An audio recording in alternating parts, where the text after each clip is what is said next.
Noticias Accesible.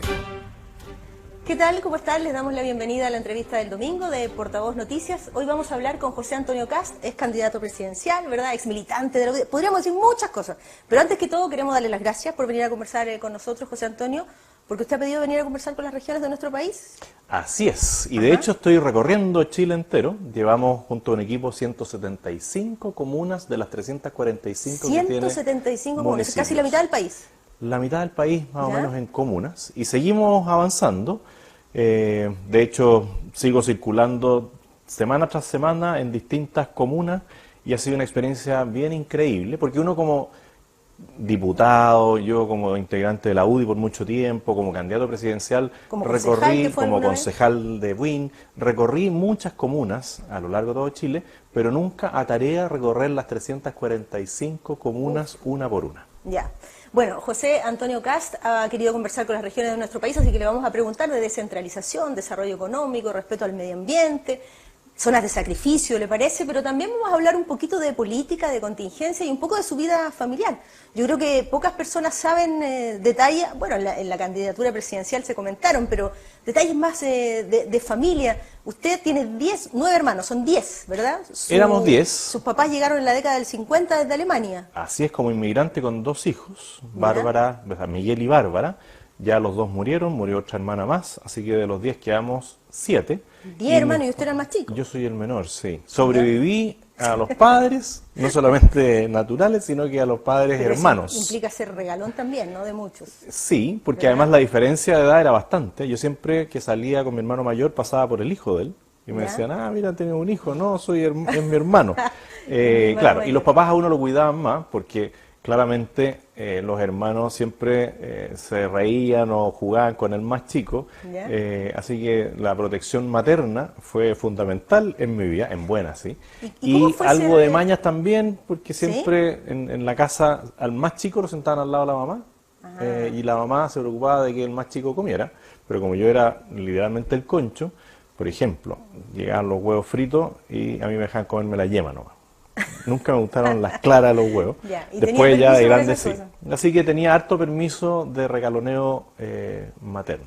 ¿Y cómo fue eso de después la vida matrimonial y tener 9 hijos? Bueno, ¿hoy día van de cuánto? ¿12 a 27? La mayor nuestra tiene 27, recién cumplido. Ya es mamá, tiene una hija que la acabamos de bautizar, y el menor tiene 11, va camino a los 12, ahora en junio cumple los 12, es muy entretenido.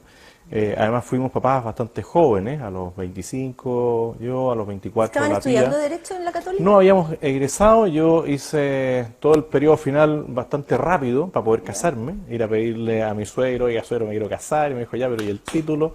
Así que hice la práctica. El suegro sí estaba siempre muy preocupado, y la pía dio su examen de grado ya estando casada, y también juró como abogada estando casado, así que el último periodo fue bien intenso, de preparación del examen de grado, de preparación del matrimonio, de todas las cosas. Ahora, ella ha contado que si no el único conflicto que han tenido a nivel matrimonial fue porque ella no ha podido ejercer su carrera por tener 9 hijos. Pero más que conflicto, porque ella sí ejerció, ella ejerció 2 años de abogada en Buin, pero después llegó a la conclusión de decir qué injusta es la justicia. Porque le tocó ejercer y ver en casos donde ella tenía la razón, no tenía los testigos suficientes, y en derecho hay un aforismo que dice los testigos se cuentan, porque quien tiene más testigos en algunos casos puede llegar a ganar una causa, y al final dijo esto no es lo mío, hizo algunos posgrados en Derecho Familia, magíster y cosas así, y se ha dedicado mucho al trabajo con familias, también se dedica mucho a la enseñanza. Es muy musical, ha formado ya varios coros. ¿Verdad que le escribe los jingles de su campaña? Sí, ella escribió el primer jingle de campaña. ¿Y cuál era la letra? ¿Se acuerda? No, yo sí me la sé, pero no la sé cantar. Que la usamos para la campaña municipal, cuando yo presenté candidato a alcalde por Buin y no salí electo, que ha sido la derrota más dura que yo he tenido alguna vez en mi vida. ¿Así? Porque da la sensación de que uno no le pueda poder cumplir a todas esas personas que se la jugaron por uno. Y ahí hizo el primer jingle, después lo modificamos para ser candidato a diputado por San Bernardo, que le tengo Winnie Paine. ¿El 2002? El 2002, claro. Y después lo modificamos para ser candidato a diputado por La Reina y Peñalolén. Y después ya en la campaña presidencial ella hizo uno, pero ocupamos otros que eran más políticos, por así decirlo. Y hasta le corta el pelo, ¿verdad, su señora? Sí, ¿Ya? nunca más pisé una peluquería. Así que es. todo lo que hay aquí es fruto de ella. ¿Y es verdad eso de que cuentan de que hay martes de pololeo? Todos los martes ¿Cómo es nos eso? reservamos un espacio. La institución se llama Marte Pololeo, pero ¿Ya? la idea es salir a conversar los dos solos, sin hijos, sin amigos. Puede ser a caminar, a tomar una bebida, a comernos un sándwich, cualquier cosa, pero los dos solos al menos 2 o 3 horas, donde repasamos la vida y volvemos a lo que era el pololeo, conversar de temas que uno a veces en el día a día no conversa porque la rutina te va comiendo. ¿Ya? Y la verdad es que nos ha salvado el matrimonio. Esto lo instauramos cuando pololeábamos, porque un amigo nos dio el dato para suplir la falta de tiempo, agendar una reunión. Yo en la época de la universidad era bien aplicado en el tema del gremialismo. ¿Es verdad que durante la época de la universidad pololeó un año con su señora y terminaron porque usted era mucha política, mucha año y U, medio, mucho gremialismo? parecía teleserie mexicana, porque pololeamos ¿Ya? un año y medio, ¿Ya? después terminamos un año y después pololeamos otro año y medio y ahí nos casamos. Pero hubo un intervalo de un año, año y medio, ¿Y donde cómo la ella... convenció de vuelta? Me parece que fue la propuesta de matrimonio. Bueno, yo el primer día que la invité a salir, a la segunda vez, le dije, mira, en realidad yo me quiero casar contigo. Y mi señora me dijo, espérame un ratito sentado, porque yo a ti no te conozco. A pesar de que habíamos pololeado un año y medio, habíamos peleado un año y medio, ella entre medio pololeó también, yo también, pero me dijo, no, aquí yo quiero reconocer a José Antonio Kast, quiero saber quiénes eres, cuáles son tus sueños, así que empecemos a salir.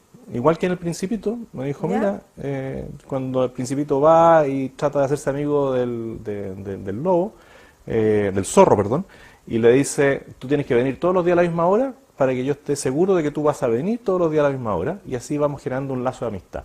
Y eso fueron varios meses de salir, habiéndome ya declarado, y bueno, pasó el tiempo y al final me aceptó de pololo de vuelta. Y ahí Primero de pololeamos. pololo, ¿ya? Primero de amigo, después ¿Ya? de pololo, y después, bueno, ya le pude regalar anillo y decirle, oye, me quiero casar, y fijamos fecha, pero pasó un tiempo largo de compromiso, y después, como yo me dediqué full a estudiar, ella de repente me dice, a ver, yo creo que no entendiste, porque una cosa es que estudies, pero no te puedes olvidar del matrimonio, y nosotros ya estamos comprometidos, viene el matrimonio, pero si tú te desapareces para estudiar para el examen de grado, bueno, vamos a caer en lo mismo que estábamos antes, así que mejor ordena la vida, estudia lo que tenga que estudiar y vuelve a pololear. Y eso nos permitió tener una relación muy sana, muy fluida, que después, durante los primeros 2 años de matrimonio, perdimos ese martes pololeo y caímos en la rutina. Y empezaron de nuevo las discusiones, los problemas, así que dijimos, bueno, recuperamos martes pololeo y vamos a recuperar el diálogo matrimonial, que ha sido el secreto de estos 28 años de matrimonio. Wow. Católicos ambos. Católicos practicantes, sí. Ajá. Ambos. ¿Ella de misa diaria? No, pero trata ¿Ya? en la medida que puede. Yo trato en la medida que puedo. Me encantaría hacer de misa diaria, poder decir tengo un rato de reflexión de media hora todos los días. Me encantaría, no lo logro, pero sí los domingos vamos a misa en familia. Vamos juntos y si no, si podemos ir en familia, vamos en familia. Usted ha hablado de familia largamente y le agradecemos que comparta con nosotros esas anécdotas y esas historias personales. A propósito de lo que está ocurriendo, vamos a entrar ya en la contingencia, en la política, en la descentralización, pero esta semana ha sido muy discutido el viaje del presidente Sebastián Piñera en esta gira, en familia, ¿verdad? Más de una semana fuera del país, con sus 2 hijos y en particular una reunión en la que se hizo acompañar de ambos, de Sebastián y Cristóbal, con los directivos máximos de las empresas de tecnología en China. Entonces, desde Chile dijeron de inmediato, ellos son empresarios, ellos manejan los negocios de la familia y tienen acceso a información privilegiada en una gira que pagamos todos los chilenos, corresponde o no, y esto llegó a la Contraloría incluso. Usted se enfrascó en una discusión con el senador Guillé, pero le pregunto como hombre que mira la política desde adentro, ¿le parece correcto? No. Mi discusión con Guillé era porque decía, tú no eres el más apropiado para decir qué viaje tiene que hacer el presidente y si va con el hijo o no, porque él también, y si no, si podemos ir en familia, vamos en familia. Usted ha hablado de familia largamente y le agradecemos que comparta con nosotros esas anécdotas y esas historias personales. A propósito de lo que está ocurriendo, vamos a entrar ya en la contingencia, en la política, en la descentralización, pero esta semana ha sido muy discutido el viaje del presidente Sebastián Piñera en esta gira, en familia, ¿verdad? Más de una semana fuera del país, con sus 2 hijos y en particular una reunión en la que se hizo acompañar de ambos, de Sebastián y Cristóbal, con los directivos máximos de las empresas de tecnología en China. Entonces, Desde Chile dijeron de inmediato, ellos son empresarios, ellos manejan los negocios de la familia y tienen acceso a información privilegiada en una gira que pagamos todos los chilenos, corresponde o no, y esto llegó a la Contraloría incluso. Usted se enfrascó en una discusión con el senador Guillé, pero le pregunto como hombre que mira la política desde adentro, ¿le parece correcto? No. Mi discusión con Guillé era porque decía, tú no eres el más apropiado para decir qué viaje tiene que hacer el presidente y si va con el hijo o no, porque él también viajó con el hijo. Al igual habría dicho lo mismo si Michelle Bachelet hubiese dicho algo. Ella no dijo nada muy prudentemente, pero ahora está apareciendo el hijo criticando esto y también me voy a enfrascar en una discusión con él. Si él no tiene cara para venir a reclamarle al actual presidente de lo que haya o no haya hecho con sus hijos. Eso no quiere decir que me parezca incorrecto lo que hizo. No sé si da para una acusación a la Contraloría, pero al menos lo que yo aspiro es que el presidente demuestre o él dé el ejemplo de las cosas que hay que hacer y las que no hay que hacer. Y claramente un viaje de Estado no corresponde que viaje con sus hijos y menos que sus hijos participen en reuniones comerciales donde alguien podría decir que van a tener una ventaja comparativa con otros respecto de lo que se habló en esas reuniones. Me parece muy mal. ¿Qué le gustaría recomendarle al presidente de la República? Que sea más prudente. O sea, nosotros se lo planteamos. A mí me interesa que al presidente le vaya bien. Y creo que todo este tipo de cosas dan pie para que la oposición al gobierno levante las banderas de la probidad que a mi juicio no tienen cómo levantar. Pero le da material para ir a la Contraloría, para reclamar en el Congreso, para comisiones especiales, siendo que ellos en general nunca respetaron ninguna norma. Y uno se pregunta, bueno, ¿y si el presidente sabe que esto va a dar pie a discusiones, ¿para qué lo hace? ¿Por qué no evitarse todas estas discusiones? Es lo mismo cuando quiso nombrar a su hermano de embajador en Argentina y se dijo que era una muestra de confianza a los argentinos que fueran hermanos. Inaceptable. Y la explicación que se da del gobierno, que pasa poco tiempo con su familia y los hijos son mayores de 30 los dos, tampoco es aceptable. Si la gente dice, ¿por qué no dicen las cosas por su nombre? ¿Por qué no los invitó como empresarios por último? Pero esto de decir, no, mire, es que quieres compartir tiempo con sus hijos, bueno, que lo hubiese hecho el fin de Semana Santo, estaba bien, pero de ahí a hallarse a la China me parece mal y yo al menos lo voy a decir. ¿Qué habría esperado usted de parte del gobierno? O sea, primero habría esperado que no tuvieran que dar explicaciones, que se hubiese evitado este bochorno de viajar con los dos hijos y que los dos hijos aparezcan en reuniones con los altos dirigentes de empresas chinas. Ojalá no hubiesen tenido que dar ninguna explicación. Y hoy día la explicación tiene que ser lo más transparente posible. No hay que buscarle segundas lecturas. Lo peor es tratar de justificar algo por un lado que no corresponde. O sea, lo que no correspondía era decirle que era para que pasara tiempo con sus hijos, porque eso no lo cree nadie. Y ya que están, bueno, que digan las cosas por su nombre. ¿Cuál es la agenda? Que la transparenten y digan si ellos tienen o no algún interés comercial o no. Y si lo tuvieran, bueno, que lo dejen de lado. O sea, que no vaya a aparecer ahora, después de un par de meses, alguna negociación de alguna de las empresas de los hijos con alguna empresa asiática. En el segundo bloque, en la segunda parte de esta conversación, vamos a hablar de las regiones de nuestro país y el desarrollo económico. Pero antes de ir a la pausa me gustaría preguntarle, usted ha sido víctima de varias funas en las universidades de distintas regiones del país, incluso lo han golpeado. Así es. La gente se preguntó entonces por qué usted encabezó una funa en contra de un escritor. Me refiero a Baradit, ¿no? Que no fue funa, fue manifestar una opinión. Él iba a participar, para que la gente que no lo sabe lo sepa, él iba a participar en la celebración del Día del Libro, invitado por la Teletón. Comenzó una especie de funa a través de las redes sociales. Institución en la cual él no cree, institución a la cual él no le da el nivel que necesita dársele, pero yo quiero ser súper claro en esto. Lo que pasa es que para que la gente lo entienda, comenzó una especie de funa, digo, porque a través de las redes sociales recibió una serie de insultos. Finalmente la Teletón bajó la actividad, le arrestó, le quitó la invitación y esto se suspendió. Bueno, muchos apuntaban a usted. Deberían haber desinvitado a Baradit, que no merecía estar en un acto de la Teletón, no bajar la actividad completa. Ese es un error. El primer error de la Teletón es invitar a alguien que no cree en la Teletón. Segundo error es bajar la actividad. ¿No es una muestra de tolerancia, le pregunto? ¿Muestra tolerancia de qué? Si él no ha sido tolerante con nadie. Él es un hombre que se ha referido de la peor manera a las mujeres, de la peor manera a la juventud y ha hablado mal de la Teletón. Y después lo invitan, eso no es muestra tolerancia, es un error. Y lo que yo hice es manifestar una opinión.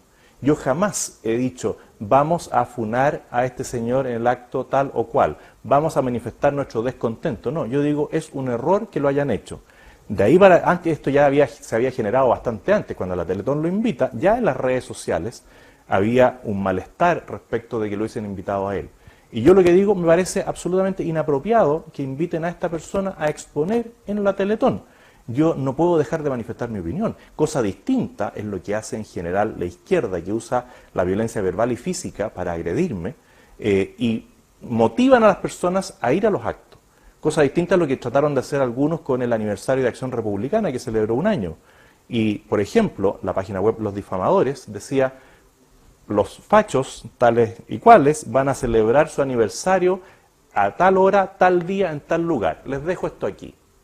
Y después de eso venían una serie de otros comentarios: vamos a ir a funarlos, vamos a ir a golpearlos. Yo jamás he incitado a nadie a moverse, a manifestar físicamente su odiosidad hacia alguien o su malestar hacia alguien, porque no creo en eso. Pero eso no quiere decir que uno no pueda manifestar su opinión. ¿Cuáles son las propuestas de José Antonio Kast para las regiones de nuestro país? Se lo voy a preguntar a la vuelta. Pausa y regresamos de inmediato. Pucha, qué lata. Es sin señal de nuevo. ¿Me prestáis tu celular, porfa? Obvio que sí, mamá. Pero va a ser la última vez.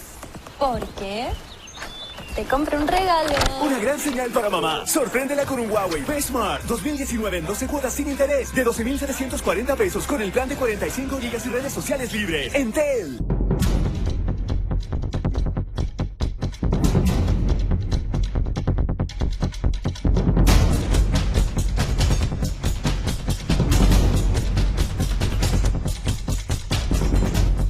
Si tú tienes derecho a informarte, las personas sordas también. Hashtag portavoz accesible. Hay un abuso que es el peor de todos los abusos. Porque ocurre en silencio. Deja huellas dolorosas. Y muy difíciles de borrar. Manipula la confianza de sus víctimas. Es un abuso que daña A quienes no pueden defenderse. y la mayoría de los que cometen este abuso son personas cercanas o familiares. Por eso el abuso sexual infantil Es el peor abuso. Y como adulto, es tu deber prevenirlo. Detéctalo. Denúncialo. deténlo. Ministerio de Desarrollo Social y Familia. Gobierno de Chile. Ya estamos de vuelta en la entrevista del domingo de Portavoz Noticias. Nos acompaña, como les hemos contado, José Antonio Kast. Hemos dicho ex candidato presidencial, hemos dicho ex parlamentario desde el 2002 al 2018, ¿verdad? Ex diputado. Ex concejal. Ex concejal de Buin. Menos mal no has abogado dicho de la ex marido, Pontificia Universidad ex Católica. padre. Bueno, es lo único que me importa. No, es medio difícil desprenderse de la labor de padre, me diría usted, ¿no? Con 9 es difícil.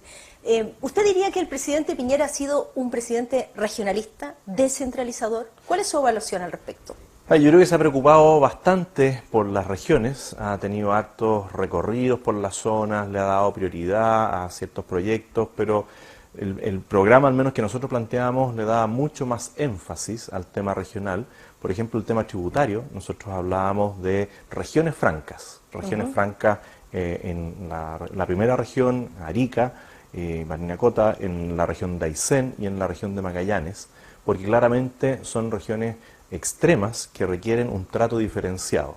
Y ahí pienso que se podría avanzar bastante más en lo que se hace desde el gobierno desde el punto de vista tributario.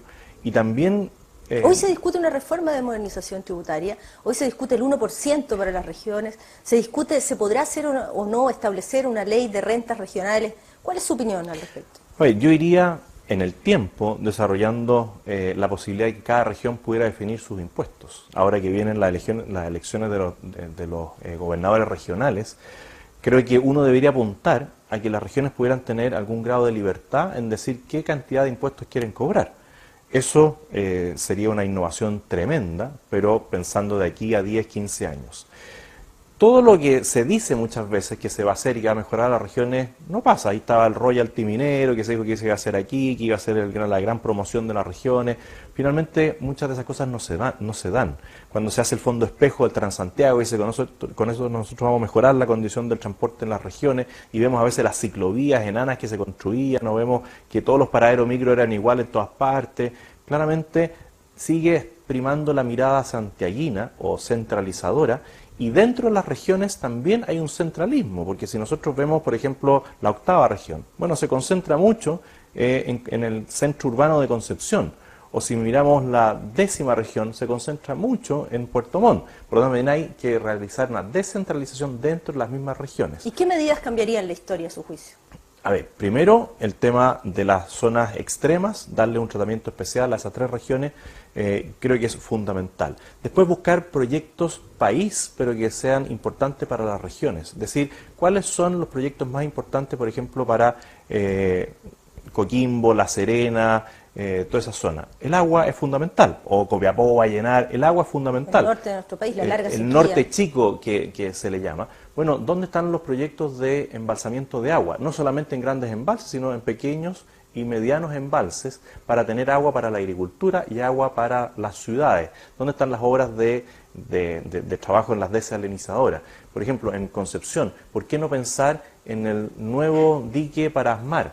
Para todos los barcos estos post-Panamá, que son gigantescos, ¿por qué no ganarle el quien vive, por así decirlo, a los peruanos, los ecuatorianos, que podrían partir con un dique como este para prestarle servicio a los buques? ¿Cómo no mejorar la conectividad en regiones, no solamente la carretera 5 Sur? Nosotros necesitamos mayor conectividad aérea. Los aeropuertos en regiones dejan bastante que desear. A pesar de que han avanzado y hay mucho tráfico aéreo, se debería avanzar en todo lo que es el transporte de carga. ¿Cómo no mejorar la conectividad en temas de Internet? Nosotros hoy día le decimos a las personas, no, quédese en su sector rural, quédese en su zona, no se venga a las grandes ciudades, pero no le damos las comunidades, no le damos la conectividad vial, ¿no es cierto?, para llegar a ciertos lugares. Vamos por la carretera, pero vaya usted a Navidad, vaya usted a Angol y de Angol más a la costa, vaya a San Juan en Osorno. Bueno, los caminos dejan mucho que desear. Entonces el santiaguino o el de las grandes ciudades se va de Santiago a Puerto Montt sin semáforo. Si hay tanto recurso para Santiago, para el metro, tener un nivel, un estándar mundial, ¿por qué no hay dinero para mejores caminos en el sur de Chile, en el norte? Bueno, porque hay que hacer muchos cambios y hay que cortar el gasto político y aumentar el gasto social. Y gasto social también es invertir en infraestructura. Cuando usted dice gasto político, cortar a los apitutados, cortar a todos los que están colgados del aparato del Estado. Lo que pasa es que cuando un grupo político gana un gobierno, una elección, parece como repartirse una especie de botín, ¿no? Es que eso es. Y esa especie de repartija de cargos no termina nunca, ni con este color político, ni con el otro, ni con el otro. A ver, el nepotismo y la pitutocracia no es patrimonio de la izquierda o del centro a la derecha. Todos lo hacen por igual. Y efectivamente se ve el Estado como un botín. Y lo que hay que ponerse de acuerdo aquí es cómo achicamos el Estado y cómo cobramos menos impuestos para darle alas a los emprendedores. Si cada pyme en Chile contratara una persona más, se acabaría el desempleo en Chile.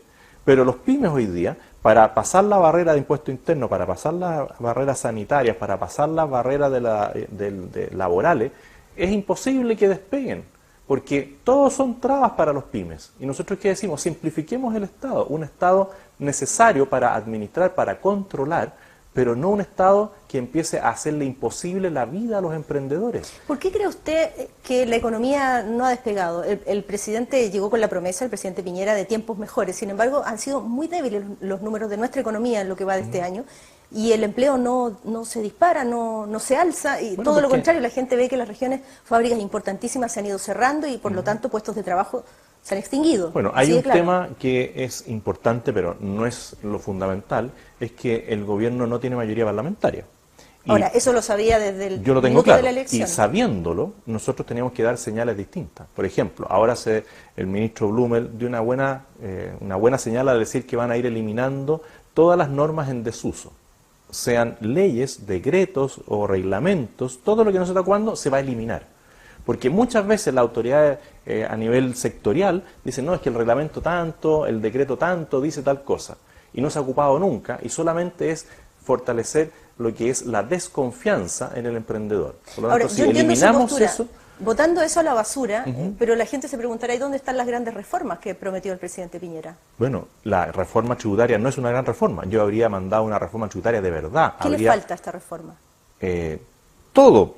Porque nosotros deberíamos haber dicho, vamos a bajar el impuesto a la renta, vamos a bajar el impuesto al IVA, vamos a modificar el impuesto a las contribuciones, vamos a modificar el impuesto a la ley de timbre ¿Y de de dónde estampilla. salen esos recursos si el Estado Cortando recibe el menos gasto por tributo? político, porque el gasto político está ahí. Si nosotros vemos cómo se malgastan los recursos públicos, por ejemplo, computación, área digitalización.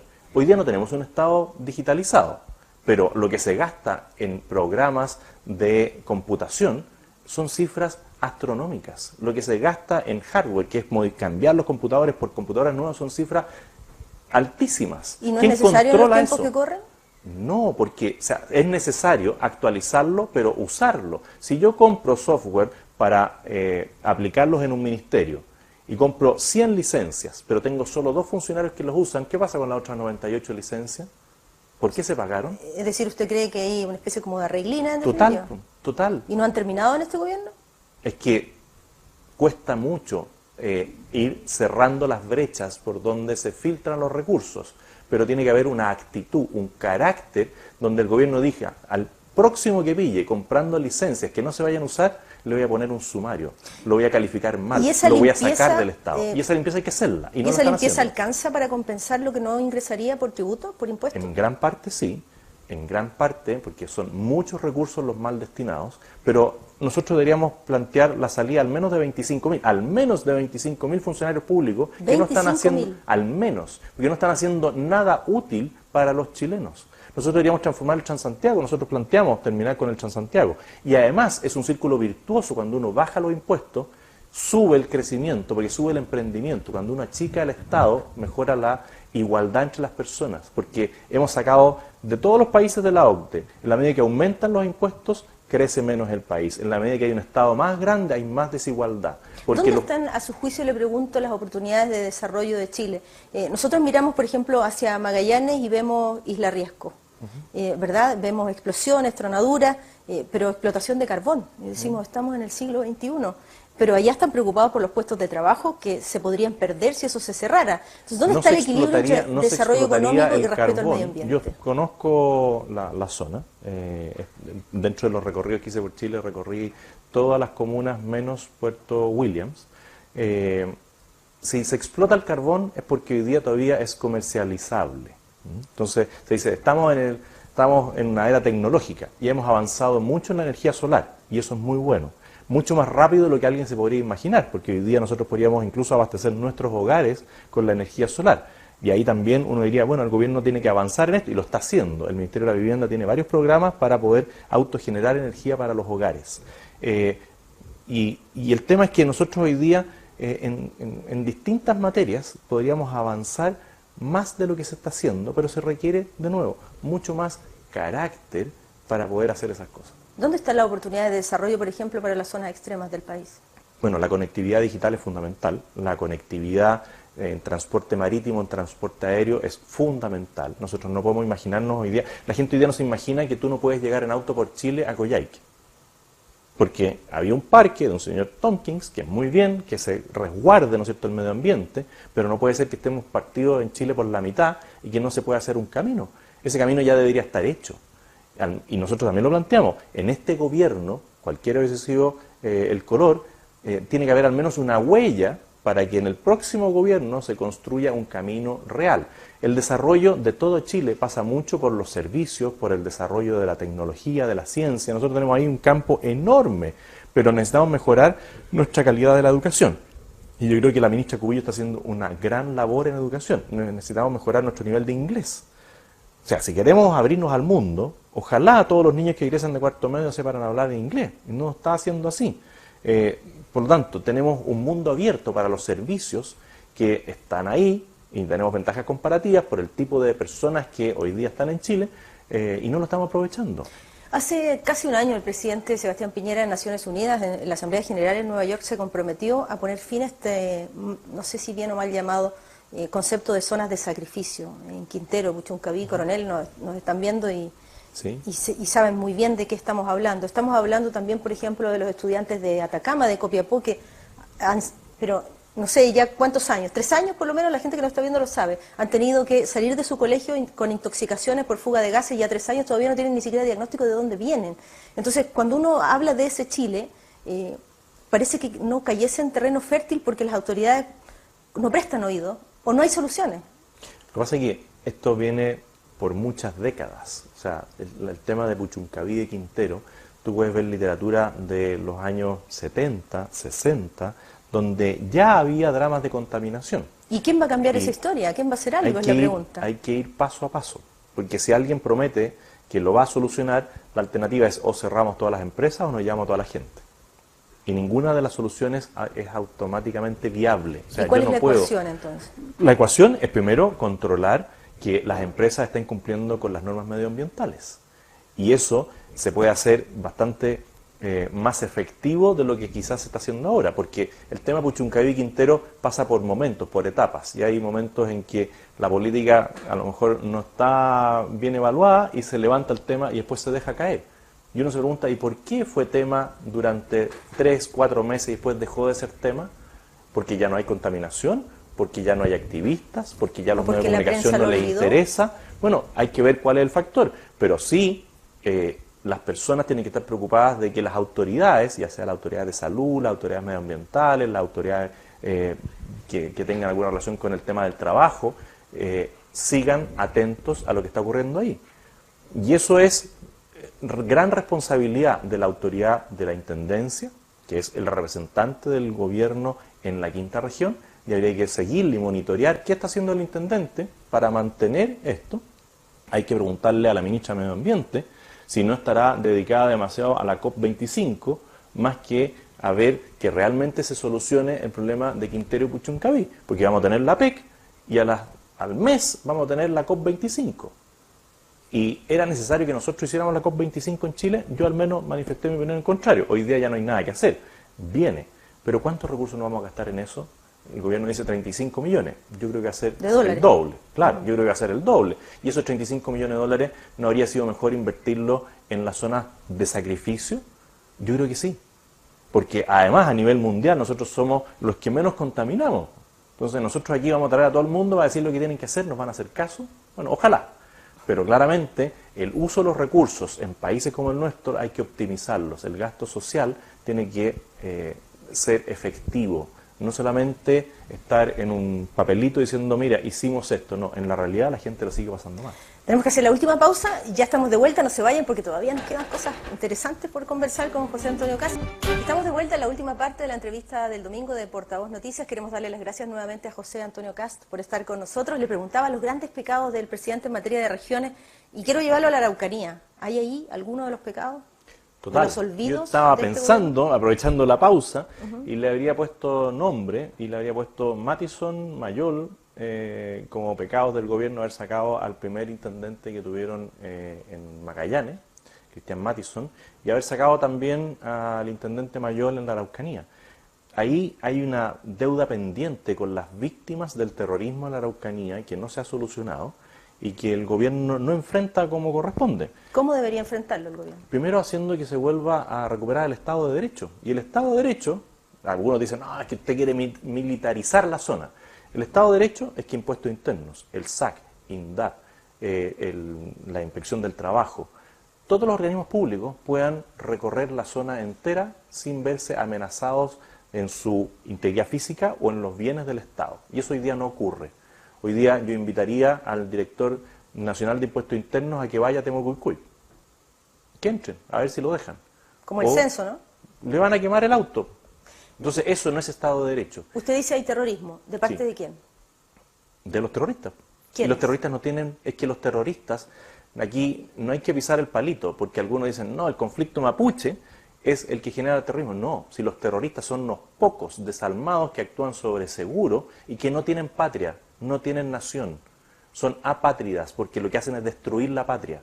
¿Usted Entonces, considera...? no es que yo quiera calificar a unos u otros, los terroristas no tienen etnia, no tienen nación, porque lo único que hacen es destruir las cosas que otros construyen. Le pregunto, cientos de ataques incendiarios en la región de la Araucanía y también en parte de la región del Biobío. Así es. Y poquísimos detenidos, y mucho menos condenados, ¿verdad? Muy pocos. Bueno, estamos fallando, porque no hay inteligencia. ¿De qué habla eso, este problema? De que hay una falla del Estado. Y esto no es una falla de este Estado dirigido por Sebastián Piñera, es una falla del Estado de Michelle Bachelet, de Ricardo Lago. Esto parte... ¿Y cómo se resuelve? Bueno, con mayor inteligencia. Si nosotros no tomamos las medidas que corresponden, aquí por ejemplo, el diputado Mellado de la Araucanía planteó un cambio a la ley de inteligencia para que las Fuerzas Armadas pudieran traspasar la información a la inteligencia policial, porque hoy día no se puede. Las Fuerzas Armadas hoy día tienen inteligencia para ver el tema exterior, no el tema interno. Bueno, dotemos a las fuerzas policiales de las herramientas que se necesitan. ¿Por qué no podemos tener drones volando día y noche en la zona de la Araucanía? Hoy día eso existe. ¿Por qué no le entregamos las herramientas necesarias a Carabineros de Chile y a la Policía de Investigaciones para que puedan cumplir su labor de inteligencia y su labor territorial como corresponde? Hoy día eso no ocurre. Y yo invito a cualquiera a que vaya a las zonas rurales de la Araucanía y vea cómo cumplen sus funciones algunos de los carabineros.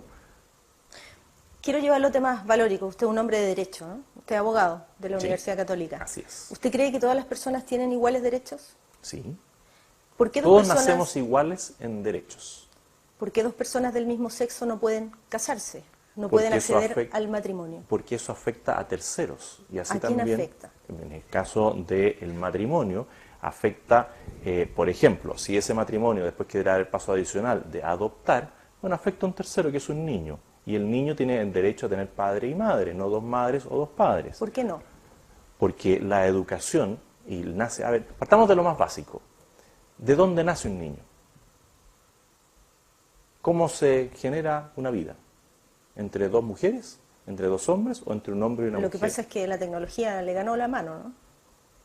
Pero igual necesitas un hombre y una mujer, porque Lo que necesitas pasa un es que óvulo y un espermio. Voy a su razonamiento. Usted dice, todo niño necesita un padre y una madre. Así es. Nos están viendo muchas personas en hogares monoparentales. Sí. O solo papá o solo mamá. Sí. ¿Qué pasa con ese niño? Es educado. Si yo no digo que dos mujeres o dos hombres no lo puedan educar. Pero ¿cuál es la institución donde mejor se educa?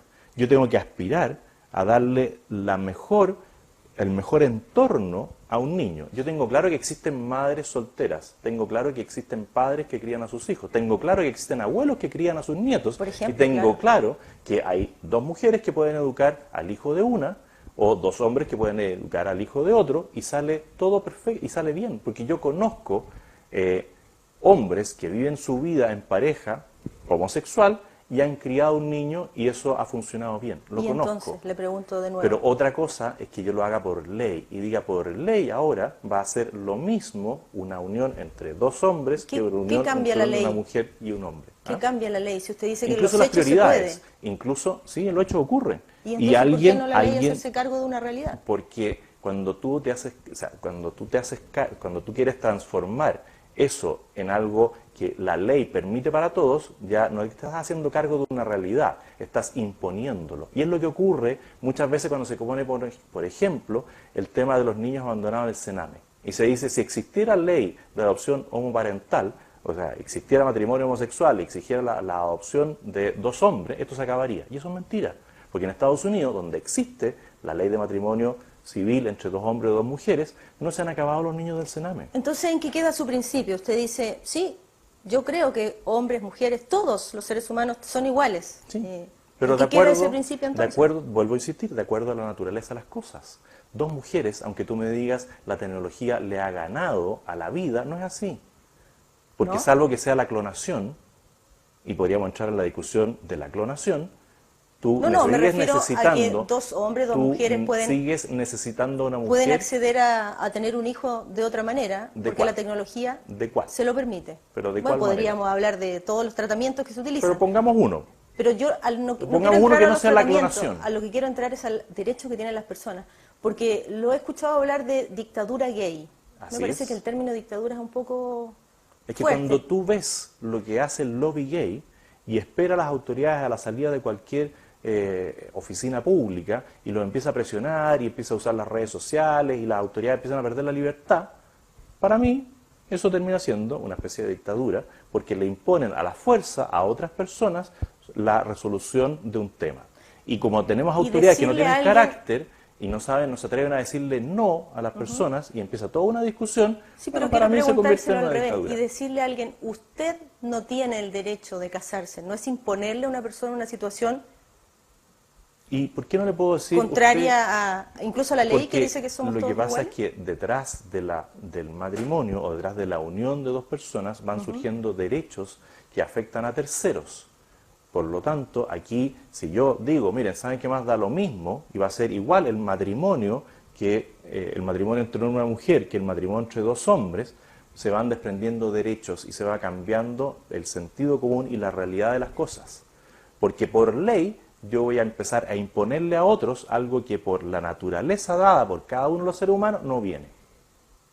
Leí una entrevista suya y alguien le preguntó si de sus 9 hijos usted hubiese tenido o tuviese un hijo homosexual. Usted dijo, bueno, es su libertad. ¡Viva la libertad! Pero también dijo, si se llegase a casar, no me piden a mí que sea padrino. Lógico. Su hijo, su hija. Pero si él es libre de hacer los actos que dentro de lo que es el marco legal están autorizados, y yo soy libre de acompañarlo o no acompañarlo, ¿qué mejor que ser honesto? Porque hay muchos papás que no le dicen y no hablan de estos temas con sus hijos, yo los hablo. Yo le digo, mira, tú eres libre y tú puedes tener una opción sexual distinta a la mía y yo no te la voy a cuestionar. Pero de ahí a que tú me digas que yo te acompañe y sea el padrino de matrimonio, yo al menos lo voy a hacer, pero es dentro de mi libertad. ¿Por qué estaría yo obligado a acompañarlo a algo que yo creo que no corresponde? Es Me la gustaría libertad. cerrar esta entrevista hablando desde su persona, desde sus convicciones. Aquellas personas que dicen, no, que lo que pasa es que José Antonio Cast es demasiado conservador y que le ponen incluso apellido y hacen memes en los que yo no voy a caer porque no me gustan las descalificaciones. Siento que yo siempre voy a defender, aunque pienso distinto de usted, su derecho a decir lo que quiera, ¿verdad? Pero me gustaría que hablarse a la gente que considera que son ideas demasiado conservadoras, que restringen las libertades de la gente. Háblele a ellos. Yo a ellos les diría, primero, que analicen las cosas que yo planteo. Porque dentro de esas libertades, algunos plantean la libertad para el consumo de droga.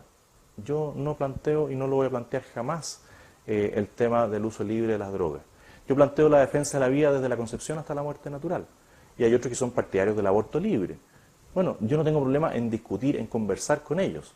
Pero lo que no voy a aceptar nunca es que me impongan el silencio para evitar que yo diga las cosas que yo creo. Y lo que siempre he planteado, viva la libertad, pero la libertad con respeto. Porque yo respeto al que piensa distinto, respeto la opinión de otro, y cuando yo planteo la mía también exijo y pido respeto. Cuando se aprobó la ley de aborto en Chile, yo no me encadené al Congreso diciendo esta ley de aquí no va a salir. Ah, pero recuerde que usted dijo esa ley tiene corta vida si yo soy presidente. Lógico. Y eso si lo usted es vuelvo a sostener. presidente, voy a ¿la va a mandar... derogar? Es que no puedo deshacer algo de una manera distinta a la que se hace. Sí, claro, como para dice todo poder abogado, deshacer una ley hay que tener mayoría en el Congreso. Y lo que yo busco es que mi sector tenga mayoría en el Congreso, pero eso no evita que yo como Presidente de la República pueda enviar los proyectos de ley que estime convenientes las veces que estime convenientes dentro de lo que la Constitución señala. Y la Constitución dice que si yo mando un proyecto de ley y lo pierdo, al año siguiente lo puedo mandar de nuevo. Y al año siguiente lo puedo mandar de nuevo. Y eso ¿Y lo lo voy a haría? hacer. Lógico. Los 4 años de gobierno. Lógico. Bueno, José Antonio Cast, muchísimas gracias por Muchas conversar gracias con a ti. nosotros. Ha sido una conversación un poco más extensa, pero es primera vez que lo tenemos aquí. Le agradecemos la posibilidad de conversar. Espero que no sea la última. Un abrazo y que le vaya muy bien. Gracias a ustedes por acompañarnos. Hasta pronto. Con Entel, regálale una gran señal a tu mamá. Y Arcatel, Asociación Regional de Canales de Televisión de Señal Abierta de Chile, presentaron Portavoz Noticias Accesible.